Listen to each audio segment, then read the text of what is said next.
Professor Steiner here again. In compiling the material for American Combato, before I finally formulated it into a cohesive system in 1975, I explored a lot of the traditional classical training that I had undergone in Taekwondo, Kenpo Karate, ju-jitsu, Indian Varmani.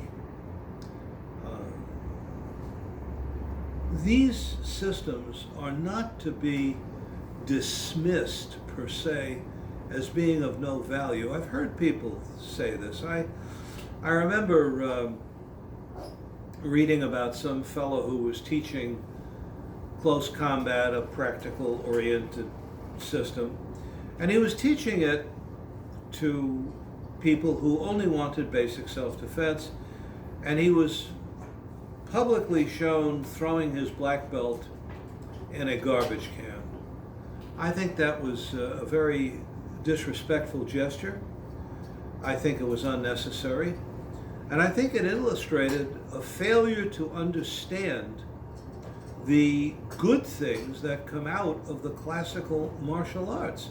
Remember, William Fairbairn was an avid student of ju-jitsu, of Chinese Bagua Chuan, the 8 trigram fist system of internal boxing from China. He probably had some exposure to Chinese boxing because he alluded to it himself, although I don't think he studied it in any great depth. Chinese boxing being what we call Kung Fu. Actually, the proper designation for it is Chuan Fa, the fist way. But Pat O'Neill, highest ranking black belt in Kodokan Judo and Jiu-Jitsu in the world, of a Caucasian background during World War II. Moshe Feldenkrais, a marvelous instructor in England and an expert on physical training and judo, was a judo expert. So don't absorb the arrogance of those who dismiss the traditional martial arts. Something that I personally got out of the Japanese karate, and I thought it was a brilliant concept, 2 brilliant concepts actually, and I want to briefly explain them to you because I think you can use them. It's very important when you face an opponent or when you face someone you don't know who may be threatening you, not to try to anticipate what he is going to do.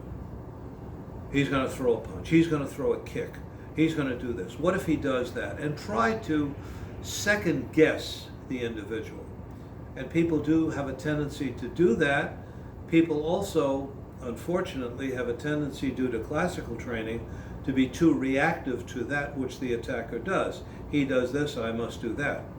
Instead, you should adopt what in the Japanese karate systems, particularly the Shotokan system, is called Mizuno Kokoro, a mind like water. Mizuno Kokoro, a mind like water. What does it mean? If you look at a body of water, a pool, a pond, a lake, if it remains undisturbed, no breeze, no pebble hits the water, nothing drops into the water, it reflects everything around it perfectly, like a photograph. And you may have had this experience, you go to a park or something and there's a lake there or there's a pond there, you look into it, you can see everything around it. It's just like a photograph or a painting of everything that's there. The meaning, of course, of Mizuno Kokoro is to maintain your mind in a clear, undisturbed state. Don't let a thought, that pebble that drops into the water, enter your mind when you're facing an adversary. Make sure your mind is as clear as a clear body of water that reflects evenly upon it whatever is in front of it. And that way, when your opponent makes a move, you see it for what it is, you see it when it happens, and you see it as it is. And if you're a student of our system, you attack immediately and neutralize the enemy by preemption. Or you react in any way that you've been trained to, depending upon the system that you follow. A second concept is Tsuki No Kokoro, a mind like the moon. And what Tsuki No Kokoro refers to is when the moon is undisturbed by clouds, it shines evenly on everything. It illuminates everything in front of it, everything before it.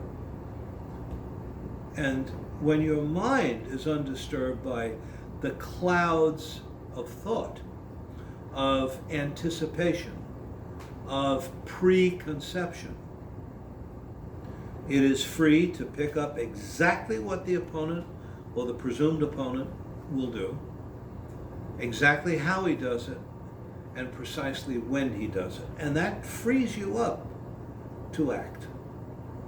Now, mental conditioning is an extremely important part of self-defense.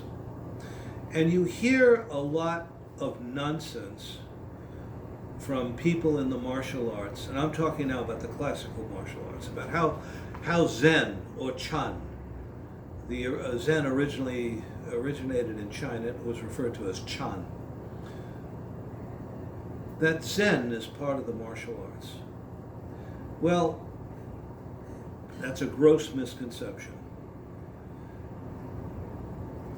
In Zen, students are taught to clear their mind, not to let thoughts enter into or interfere with their thinking process or cloud their minds.